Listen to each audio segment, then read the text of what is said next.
الحمد لله رب العالمين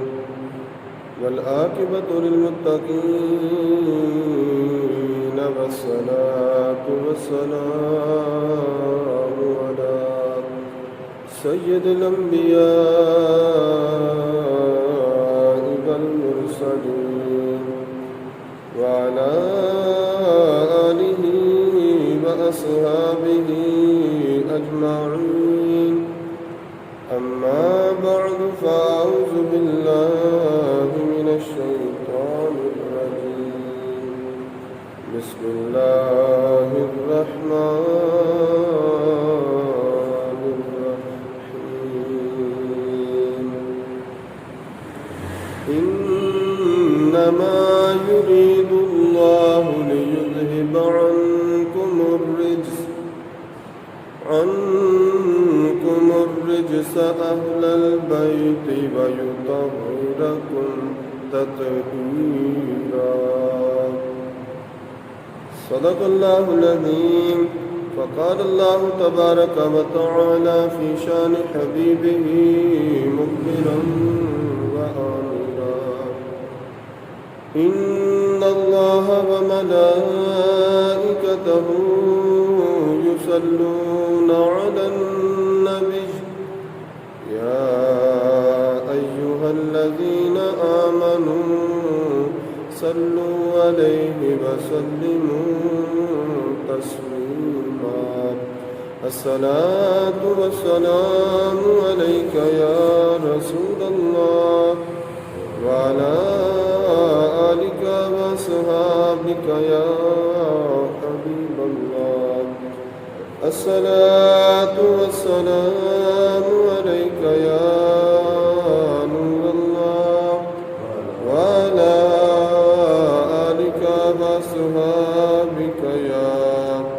خاتم النبيين. الصلاة والسلام عليك يا نبي الله وعلى آلك وصحابك يا رحمة للعالمين. اللہ تبارک و تعالیٰ کی حمد و ثنا اور اس کے پیارے محبوب مکرم شفیع معظم نبی محتشم حضور احمد مجتبیٰ محمد مصطفیٰ صلی اللہ علیہ وآلہ وسلم کی بارگاہ میں درود و سلام کا نذرانہ عقیدتاً محبتاً پیش کرنے کے بعد حضرات گرامی قدر، آپ جانتے ہیں کہ یہ محرم الحرام کا مہینہ ہے اور یہ ماہ مبارک جو ہے یہ اسلامی سال کا بھی پہلا مہینہ ہے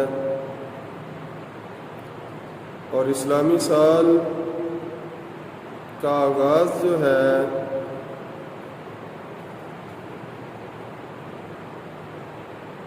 وہ قربانی پر ہی ہو رہا ہے اور اس کا اختتام بھی قربانی پر ہو رہا ہے. یعنی اسلامی سال جو ہے وہ شروع بھی قربانی سے ہوتا ہے اور ختم بھی قربانی پر آ کر ہوتا ہے. یعنی پچھلا ماہ ذی الحج شریف جو تھا اس میں 10 ذی الحجہ کو عید الاضحیٰ منائی بھی جاتی ہے اور قربانی بھی کی جاتی ہے، جانور قربان کیے جاتے ہیں. اور یہ ماہ مبارک ماہ محرم الحرام جو ہے اس میں خانوادہ رسول صلی اللہ علیہ وسلم نے اپنی جانیں قربان کر کے اپنی اور اپنی اولاد کی اور اپنے عزیز و اقارب کی قربانی دے کر اسلام کے پرچم کو بلند کیا. لہذا پتہ یہ چلتا ہے بندہ مومن کو، اس سے سبق یہ ملتا ہے کہ اگر وہ اللہ تبارک و تعالیٰ کا قرب حاصل کرنا چاہتا ہے، اللہ کا مقرب بندہ بننا چاہتا ہے، اللہ کا محبوب بننا چاہتا ہے، تو اس کے لیے قربانی دینا لازمی ہے۔ اپنے مال کی بھی قربانی، اپنی جان کی بھی قربانی، اپنے اہل و عیال کی بھی قربانی۔ تو اسلام جو ہے اس وقت تک کسی کی زندگی میں مکمل طور پر نافذ العمل نہیں ہوتا، اس وقت تک کسی کا دل جو ہے وہ نور ایمان سے روشن اور منور نہیں ہوتا، جب تک کہ وہ اسلام کی خاطر اپنی خواہشات کی قربانی نہ دے، اپنے نظریات کی قربانی نہ دے۔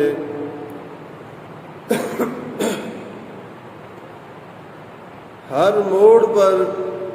قدم قدم پر اسلام جو ہے وہ ہم سے اثار چاہتا ہے، قربانی چاہتا ہے، قربانی مانگتا ہے۔ تو دعا ہے اللہ تبارک و تعالی ہمیں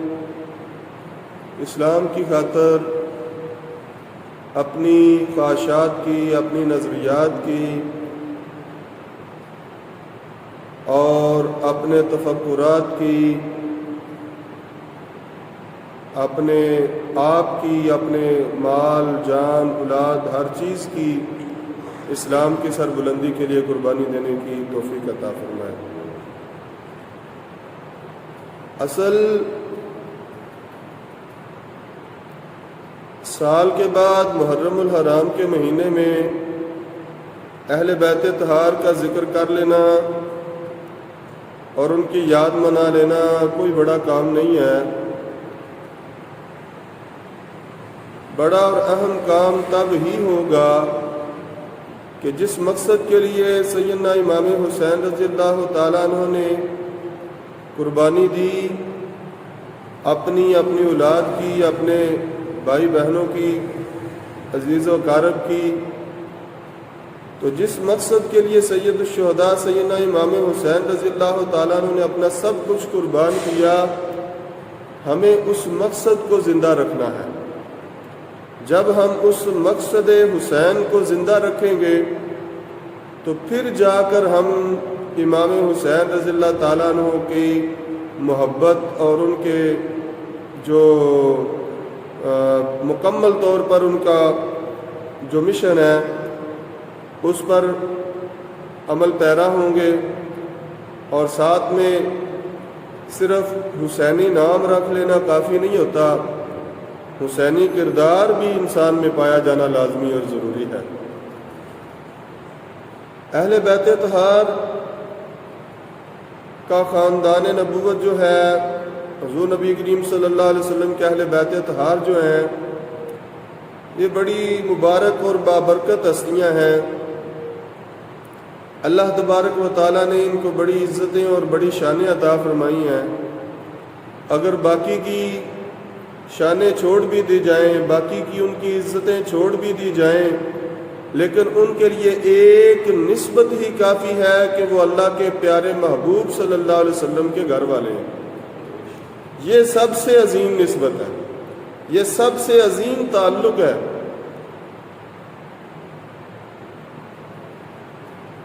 حضور نبی کریم صلی اللہ علیہ وسلم کہ اہل بیت طہار کی بڑی شانیں ہیں، بڑی عزتیں ہیں، بڑی عظمتیں، اللہ بڑی رفعتیں اللہ تعالیٰ نے انہیں عطا فرمائی ہیں۔ چند ایک آپ احباب کی بارگاہ میں پیش کروں گا۔ قرآن مجید فرقان حمید میں اللہ تبارک و تعالیٰ نے ارشاد فرمایا، انما یرید اللہ لیذھب عنکم الرجس اہل البیت ویطہرکم تطہیرا۔ بے شک اللہ تبارک و تعالیٰ ارادہ فرماتا ہے تمہارے لیے تم سے، تمہارے بارے میں اے نبی کے گھر والوں،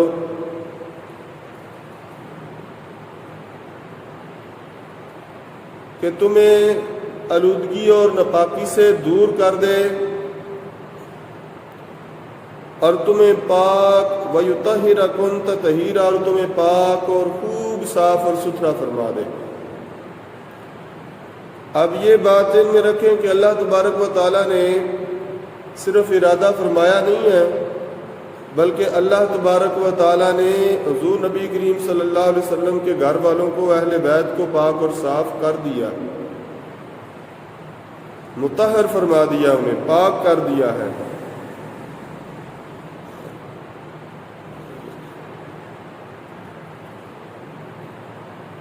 اب حضور نبی کریم صلی اللہ علیہ وسلم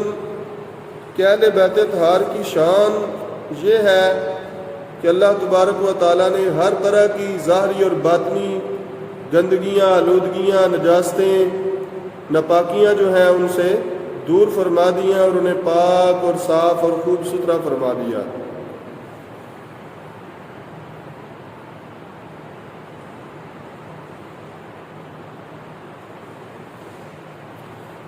قرآن مجید فرقان حمید میں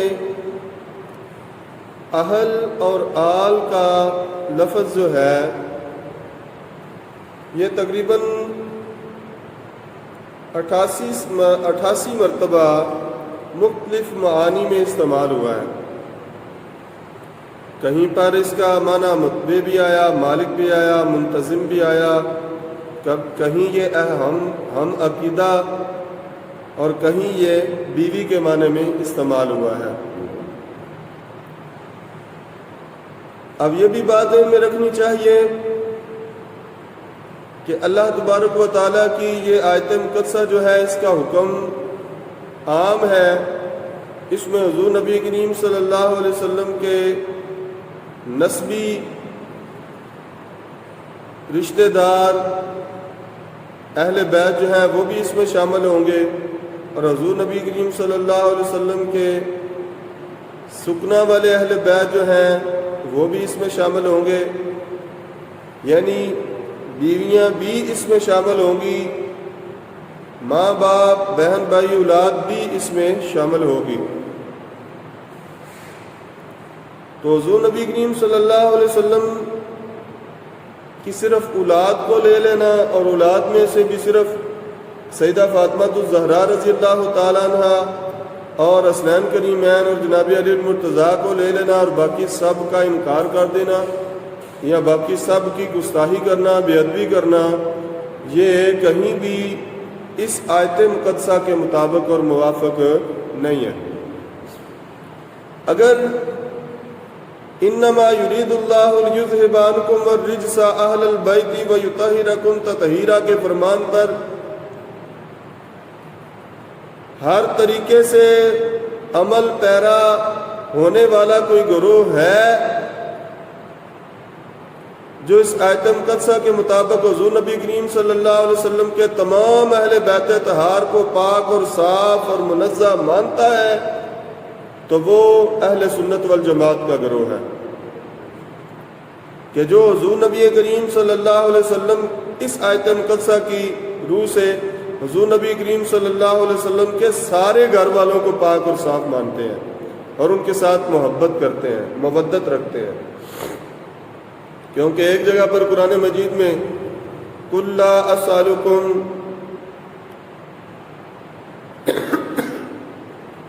إِلَّا الْمَوَدَّةَ فِي الْقُرْبَى کے بھی الفاظ آئے ہیں، تو اس لحاظ سے بھی اگر دیکھا جائے تو اہل بیت طہار اور حضور نبی کریم صلی اللہ علیہ وسلم کی اولاد، آپ کی بیویاں، ازواج مطہرات اور آپ صلی اللہ علیہ وسلم کا خاندان نبوت جو ہے اور سرکار دو عالم صلی اللہ علیہ وسلم کے نسبت کے سارے رشتے جتنے بھی ہیں، ان سب کے ساتھ اگر کوئی باادب اور محبت والا، عقیدت والا تعلق رکھتا ہے تو وہ اہل سنت والجماعت کا گروہ ہے۔ باقی کوئی کسی کو لے کر بیٹھا ہوا ہے، کوئی کسی کو لے کر بیٹھا ہوا ہے، کوئی کسی کا گستاخ ہے، کوئی کسی کا گستاخ ہے، تو یہ بات ذہن میں رہنی چاہیے کہ آیت مقدسہ قرآن مجید کی جو ہے، قرآن کا حکم جو ہوتا ہے وہ سب کے لیے یکساں ہوتا ہے، کسی ایک فرد واحد کے لیے نہیں ہوتا۔ قرآن کا حکم تمام اہل بیت سے محبت اور مودت کا ہے، تو جب اہل بیت کے ساتھ، سارے اہل بیت کے ساتھ مودت اور محبت کرنی ہے تو پھر اہل بیت میں شامل حضور نبی کریم صلی اللہ علیہ وسلم کے گھر والے، حضور نبی کریم صلی اللہ علیہ وسلم کی ازواج مطہرات، آپ صلی اللہ علیہ وسلم کی بیٹیاں، اولاد پاک 4 بیٹیاں ہیں سرکار کی، ان کے ساتھ بھی سبھی کے ساتھ یکساں پیار اور محبت، پھر حضور نبی کریم صلی اللہ علیہ وسلم کے تمام نواسے اور نواسیاں جو ہیں ان کے ساتھ محبت اور عقیدت کا جذبہ رکھنا، تب جا کر قُل لا اسألکم اجرا الا المودۃ فی القربیٰ پر مکمل طور پر عمل جو ہے وہ یقینی ہوگا، اور تب جا کر نجات کا سامان جو ہے وہ پیدا ہوگا۔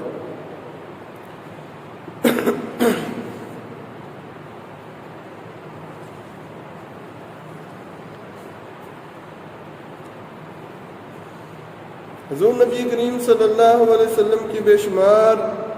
احادیث مبارکہ ہیں جن میں حضور نبی کریم صلی اللہ علیہ وسلم نے اہل بیت طہار سے محبت کرنے کا حکم ارشاد فرمایا۔ مشکوٰۃ شریف کی ایک حدیث مبارکہ ہے، اس میں سرکار دو عالم صلی اللہ علیہ وسلم نے فرمایا اپنی اولاد کو 3 چیزیں سکھلاؤ، 3 چیزوں کی تعلیم دو اپنی اولاد کو، اپنے بچوں کو، اپنی اولاد کو 3 باتوں کی تعلیم دو۔ ان میں سے پہلی بات کیا ہے؟ حضور نبی کریم صلی اللہ علیہ وسلم کے ساتھ محبت کرنا، سرکار دو عالم صلی اللہ علیہ وسلم کی محبت کی تعلیم دو۔ پھر فرمایا دوسری چیز جو ہے کہ حضور نبی کریم صلی اللہ علیہ وسلم کی اہل بیت کی محبت کی تعلیم دو انہیں، اور تیسری چیز یہ ہے کہ قرآن پاک کی تعلیم دو۔ یہ 3 چیزوں کی تعلیم دینے کا حکم حضور نبی کریم صلی اللہ علیہ وسلم نے فرمایا اپنی اولاد کو۔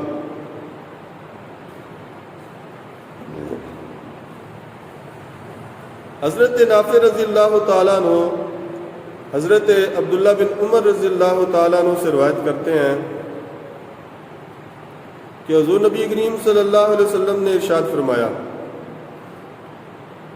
اللہ کے پیارے محبوب صلی اللہ علیہ وسلم نے ارشاد فرمایا، جو کوئی توکل کرنا چاہتا ہے اس کو چاہیے کہ وہ میرے اہل بیت طہار کے ساتھ محبت رکھے، اور جو کوئی عذاب قبر سے نجات پانا چاہتا ہے اسے چاہیے کہ میرے گھر والوں سے محبت کرے، جو کوئی علم و دانائی حاصل کرنا چاہتا ہے اسے چاہیے میرے اہل بیت سے محبت کرے، جو بغیر حساب کے جنت میں جانا چاہتا ہے اسے چاہیے میرے اہل بیت سے محبت کرے۔ اللہ کے پیارے محبوب صلی اللہ علیہ وسلم نے اللہ تبارک و تعالیٰ کی قسم اٹھا کر ارشاد فرمایا مجھے اللہ کی قسم ہے جو ان سے پیار کرے گا دنیا و آخرت میں کامیابی پا جائے گا۔ اللہ اکبر۔ اسی لیے تو ہم کہتے ہیں عظمت آل نبی بھول نہ جانا لوگو، عظمت آل نبی بھول نہ جانا لوگو، عظمت آل نبی بھول نہ جانا لوگو، عظمت آل نبی بھول نہ جانا لوگو، دیکھنا غیر کی باتوں میں نہ آنا لوگو، دیکھنا غیر کی باتوں میں نہ آنا لوگو۔ کون اہل بیت جن کے بارے میں اللہ کے رسول صلی اللہ علیہ وسلم نے ارشاد فرمایا میں تم میں دو بڑی عظیم الشان چیزیں چھوڑ کر جا رہا ہوں، ایک اللہ تعالیٰ کی کتاب قرآن مجید ہے جو کہ رسی ہے آسمان سے زمین کی طرف، اور دوسری میری اولاد میری اہل بیت ہے، یہ دونوں ایک دوسرے سے جدا نہیں ہوں گے یہاں تک کہ حوض کوثر پر میرے پاس اکٹھی آ جائیں گے۔ عظمت آل نبی بھول نہ جانا لوگو، عظمت آل نبی بھول نہ جانا لوگو۔ ایک فرمان مصطفیٰ صلی اللہ علیہ وسلم سماعت کیجیے۔ حضور نبی کریم صلی اللہ علیہ وسلم نے خطبہ حجۃ الوداع کے موقع پر اپنی ناکہ مبارک قصوہ پر سوار ہو کر جو خطبہ ارشاد فرمایا تھا اسے خطبہ حجۃ الوداع کہتے ہیں۔ اس میں حضور نبی کریم صلی اللہ علیہ وسلم نے ارشاد فرمایا، اے لوگو میں تم میں دو چیزیں چھوڑے جا رہا ہوں، اگر تم انہیں پکڑے رہو گے تو کبھی بھی گمراہ نہیں ہوگے۔ ایک تو اللہ تعالیٰ کی کتاب قرآن مجید ہے اور دوسری میری اطرت اور میرے اہل بیت ہیں۔ عظمت آل نبی بھول نہ جانا لوگو، عظمت آل نبی۔ پھر حضور نبی کریم صلی اللہ علیہ وسلم نے فرمایا، پس اللہ تبارک و تعالیٰ کی کتاب قرآن مجید کو مضبوطی کے ساتھ پکڑ لو اور اپنے آپ کو میرے اہل بیت کے ساتھ وابستہ کر لو۔ میں تمہیں اپنے اہل بیت کے بارے میں اللہ تعالیٰ سے ڈراتا ہوں، میں تمہیں اپنے اہل بیت کے بارے میں اللہ تعالیٰ سے ڈراتا ہوں، یعنی ان کا عزت و اکرام کرنا، ان کے ساتھ محبت اور مودت کرنا،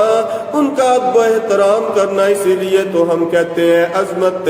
آل نبی بھول نہ جانا، عظمت آل نبی بھول نہ جانا لوگو، عظمت آل نبی بھول نہ جانا۔ ایک اور حدیث مبارکہ میں حضور نبی کریم صلی اللہ علیہ وسلم نے اہل بیت اطہار کی عزت و شان کو بیان کرتے ہوئے ارشاد فرمایا ستارے آسمان والوں کے لیے سلامتی کا باعث ہیں۔ آسمان پر جو ستارے چمکتے ہیں، حضور نبی کریم صلی اللہ علیہ وسلم نے فرمایا آسمان پر چمکنے والے ستارے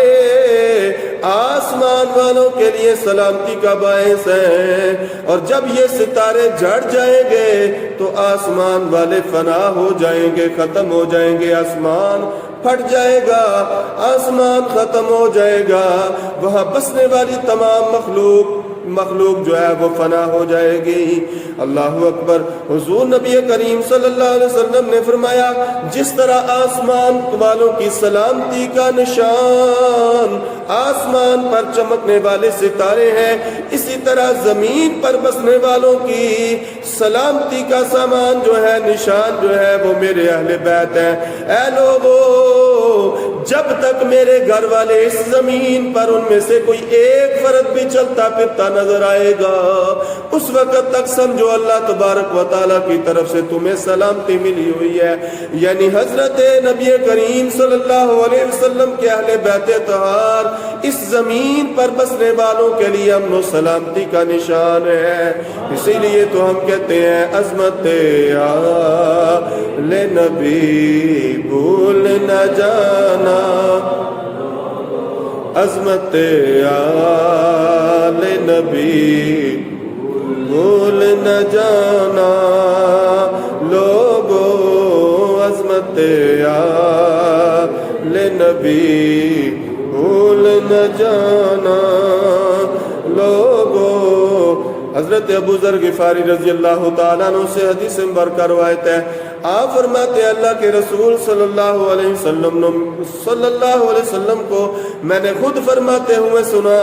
سرکار ارشاد فرما رہے تھے، آپ صلی اللہ علیہ وسلم نے فرمایا میرے اہل بیت کی مثال تمہارے درمیان کشتی نوح علیہ الصلوۃ والسلام کی سی ہے، میرے اہل بیت اطہار کی مثال تمہارے درمیان کشتی نوح علیہ الصلوۃ والسلام کی سی ہے۔ جو کوئی اس کشتی نوح پر سوار ہوا اس نے طوفان میں غرق ہونے سے نجات پالی، اور جس نے اس سے روگردانی کی وہ غرق ہو گیا۔ اسی طرح جو کوئی کشتی اہل بیت میں سوار ہو گیا۔ کیا معنی؟ مطلب یہ کہ جس نے اہل بیت اطہار سے محبت کی، ان کا ادب و احترام کیا، ان کے ساتھ پیار کیا، ان کی خدمت کی، ان کی عزت و تکریم کی، اللہ تبارک و تعالیٰ اسے اس دنیا میں بھی کامیابیاں عطا فرمائے گا اور آخرت میں بھی کامیابیاں عطا فرمائے گا۔ اور جو اہل بیت اطہار کی محبت کی کشتی میں سوار نہ ہوا، جس نے اہل بیت اطہار سے نفرت اور دشمنی کا اظہار کیا، جس نے اپنے دل میں بغض اہل بیت کو جگہ دی، وہ اس دنیا میں بھی ناکام ہو گیا، نامراد ہو گیا، اور آخرت میں بھی اللہ تبارک و تعالیٰ اسے جہنم کا ایندھن بنا دے گا۔ اسی لیے تو ہم کہتے ہیں اہل عظمت آل نبی بھول نہ جانا لوگو، عظمت آل نبی بھول نہ جانا لوگو، عظمت آل بھول نہ جانا لوگو، عظمت آل نبی بھول نہ جانا لوگو، دیکھنا غیر کی باتوں میں نہ آنا لوگو، دیکھنا غیر کی باتوں میں نہ آنا لوگو۔ حضور نبی کریم صلی اللہ علیہ وسلم کی حدیث مبارکہ ہے، سرکار دو عالم صلی اللہ علیہ وسلم نے ارشاد فرمایا، اللہ تبارک و تعالیٰ سے اس وجہ سے محبت کرو کہ وہ تمہیں رزق عطا فرماتا ہے۔ کیا کرتا ہے؟ اللہ تعالیٰ سے محبت کرو اس لیے کہ وہ تمہیں رزق عطا فرماتا ہے، اور مجھ سے، سرکار فرماتے ہیں، مجھ سے محبت اس وجہ سے کرو کہ میں اللہ تعالیٰ کا محبوب ہوں۔ مجھ سے محبت اس وجہ سے کرو کہ میں اللہ تعالیٰ کا محبوب ہوں۔ پھر حضور نبی کریم صلی اللہ علیہ وسلم نے فرمایا، اور میرے اہل بیت اطہار سے اس وجہ سے محبت کرو کہ میں اپنے اہل بیت سے محبت کرتا ہوں، یعنی میری محبت کی وجہ سے میرے اہل بیت اطہار کے ساتھ محبت اور عقیدت رکھو۔ اللہ اکبر۔ خراسان کا ایک بادشاہ ہوا ہے، خراسان، یہ سمرقند بخارا والی، پہلے یہ بات ذہن میں رکھیں، جب خلافت عباسیہ تھی نا، اس وقت افغانستان کا علاقہ، وہ تاجکستان، قزقستان، یہ سارے علاقے اور ایران کا علاقہ، اس سارے کو سلطنت خراسان کہا جاتا تھا۔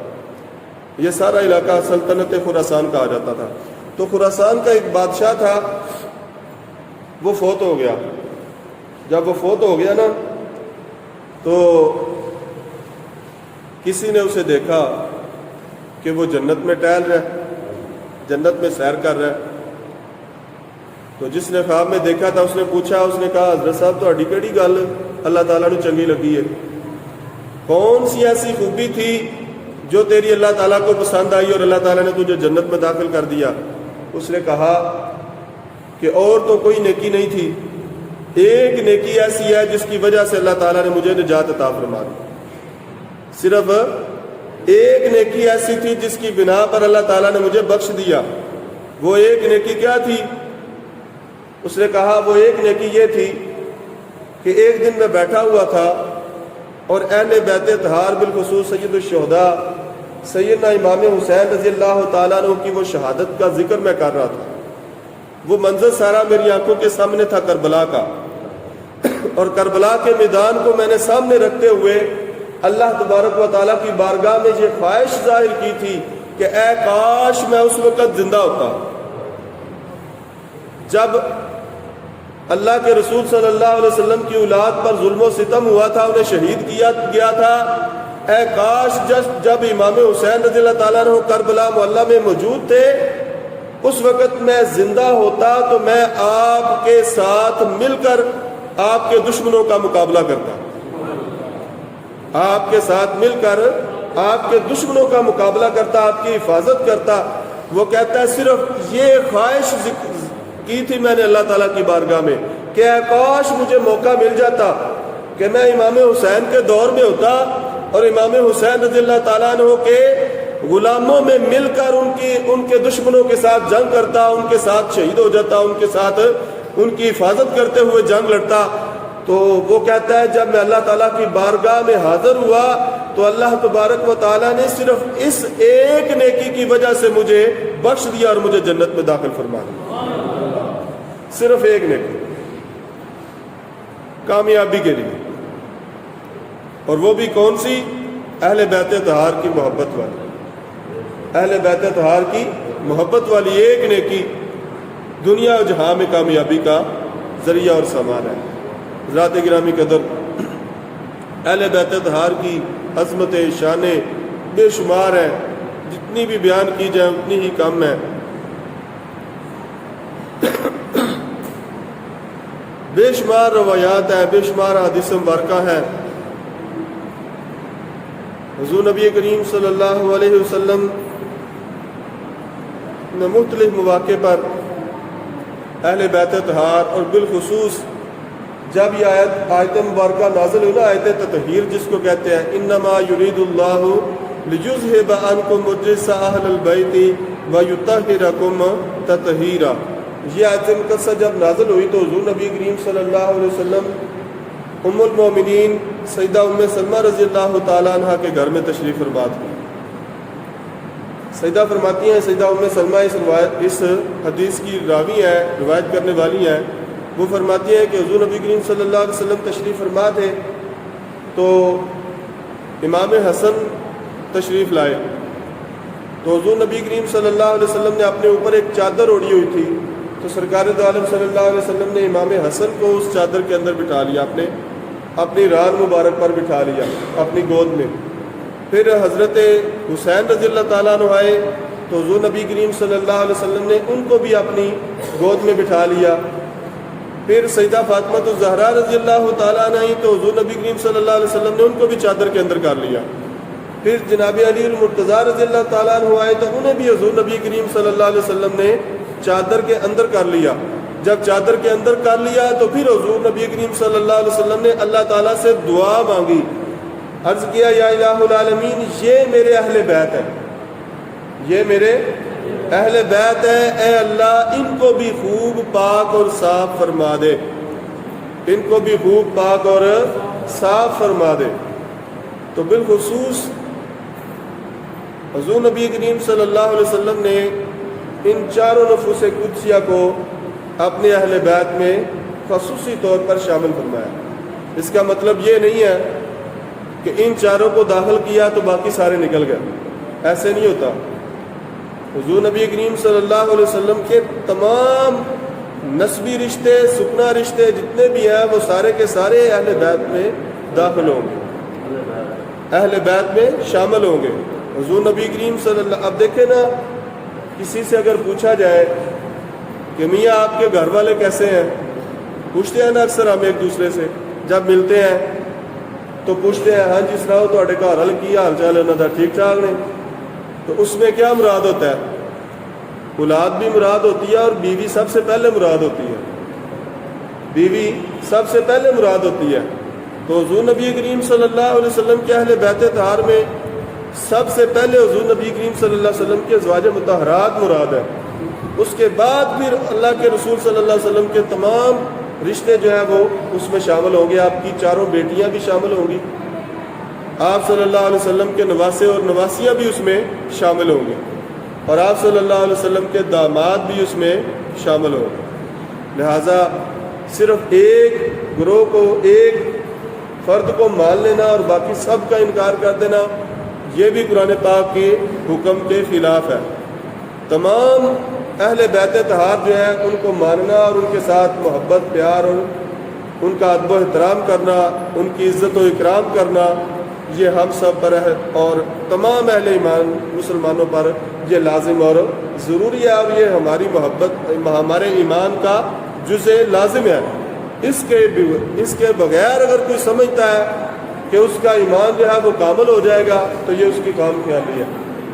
اہل بیت کی محبت، صحابہ کرام رضوان اللہ تعالیٰ علیہ مجمعین کی محبت، اور حضور نبی کریم صلی اللہ علیہ وسلم کی ایک ایک نسبت والی چیز جو ہے اس کا ادب و احترام کرنا، اس کے ساتھ محبت کرنا، یہ ہمارے لیے لازم ضروری ہے۔ اللہ تبارک و تعالیٰ مجھے اور آپ کو عمل کی